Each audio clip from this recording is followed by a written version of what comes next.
No creo, mira, ni es justicia.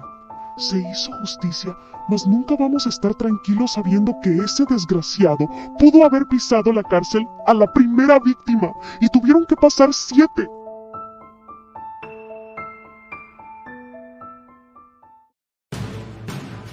3 de la mañana, tercer piso de la Subprocuraduría de Justicia. El hombre más buscado de México, César Armando Librado Legorreta, acaba de romper su promesa de silencio. Ha confesado 7 asesinatos, pero su historia no termina en la celda. Luchando fuertemente en contra de los grilletes, contra toda lógica, logra zafarse de las esposas. En menos de 2 minutos está libre de los grilletes. Ahora, frente a la ventana, amarra algunos cables de cargadores y computadoras. No hay otra opción. Si salta, muere. Si se queda, le esperan 296 años de prisión. Nada que perder. Sin embargo, al intentar deslizarse, los cables no soportan el peso y cae desde 10 metros de altura, fracturándose la columna. Con todo y esto, arrastrándose como vil gusano, logra escapar. Es el comienzo de la burla más grande al sistema de justicia mexicano.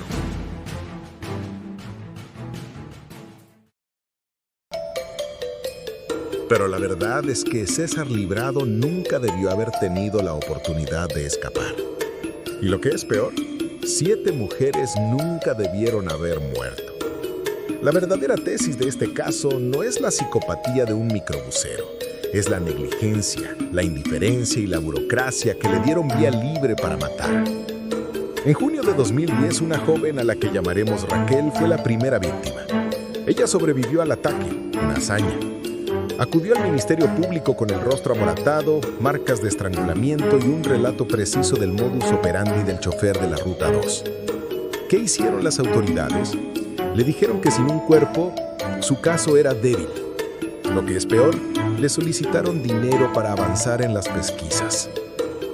Su caso no solo fue archivado, fue ignorado por 2 años completos. La indolencia de un escritorio en esa oficina de gobierno se convirtió en la sentencia de muerte para Blanca Elia, Eva Cecilia, Dayana, Fernanda, Patricia, Camila y Fidelia. La falla del sistema fue tan grave como la mano del asesino.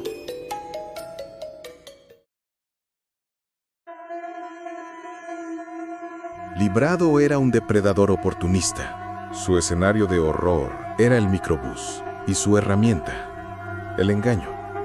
Su modus operandi se basaba en la farsa de la falla mecánica. Esperaba a la última pasajera, simulaba una descompostura del motor y pedía a todos bajar, excepto a su víctima. César Librado operaba con una precisión escalofriante. Él sabía que su clientela nocturna estaba compuesta por mujeres que se encontraban al límite.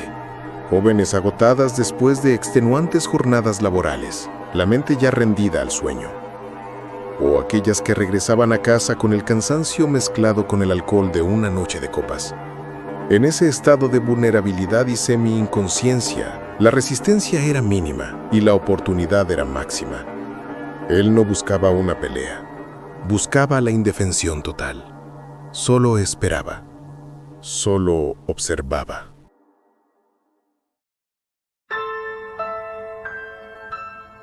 El desprecio de César Librado por la vida humana no terminaba cuando arrojaba los cuerpos en canales o parajes desiertos. Se manifestaba en su absoluta indiferencia y en su metódica doble vida. Después de un feminicidio, volvía a subir a su microbús, continuaba con su ruta y regresaba a casa, al municipio de Tultitlán, con la tranquilidad de un hombre que solo acaba de terminar una jornada laboral. Saludaba a su esposa América y a sus hijos, mientras el olor de la muerte se adhería a su ropa de conductor.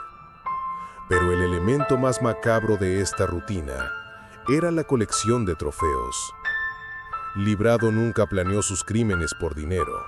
Los robos que cometía eran oportunistas y tenían una motivación más oscura: la posesión. Registraba minuciosamente las pertenencias de cada víctima, los celulares, las carteras con unos cuantos cientos de pesos, las llaves, los perfumes que acababan de usar, los accesorios e incluso prendas íntimas. Eran fragmentos robados de una vida que él había extinguido. Estos objetos no terminaban en una casa de empeño, o al menos no todos. Los celulares viejos o los artículos que no le servían los vendía rápidamente, pero el resto de las pertenencias eran llevadas a su hogar como regalos.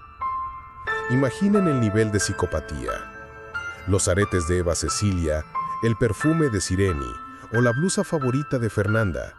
Su esposa, América, recibía estos presentes, convencida por la mentira de que eran hallazgos comprados a bajo precio en alguna estación del metro. Es en este punto donde el horror se vuelve tangible. La vida conyugal de César Librado se construyó, literalmente, sobre los restos materiales e íntimos de las vidas que había destruido. La mujer que llevaba tatuado su nombre en el pecho, América, convivía sin saberlo con los trofeos de su esposo feminicida. Este acto no solo era un robo, era una muestra suprema de dominación y desprecio, utilizando los objetos personales de sus víctimas para reforzar la fachada de su vida normal y su identidad como un padre de familia. Este patrón de desprecio metódico fue la clave que, irónicamente, llevó a su caída, al cometer el error de darle un celular robado a su propia esposa.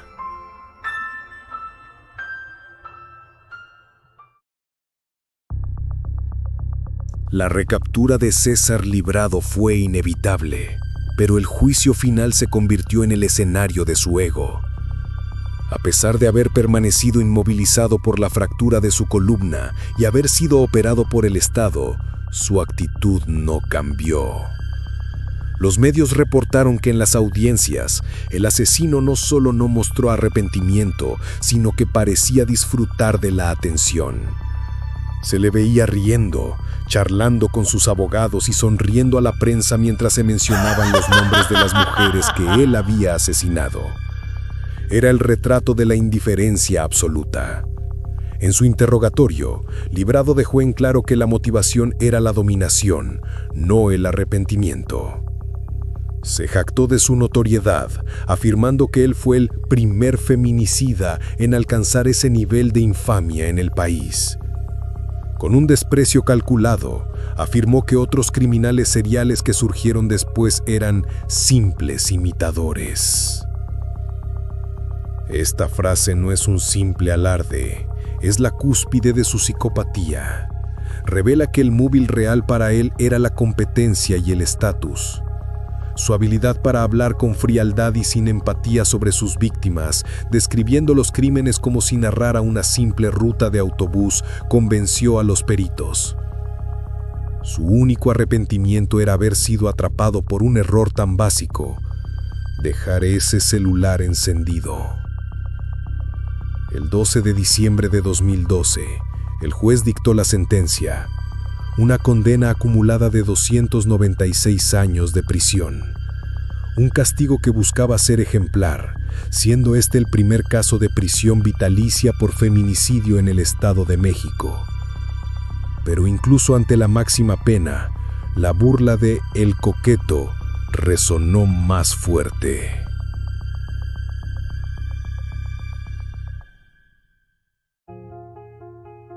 El 12 de diciembre de 2012, el juez dictó una sentencia histórica, una condena acumulada de 296 años de prisión para César Armando Librado Legorreta.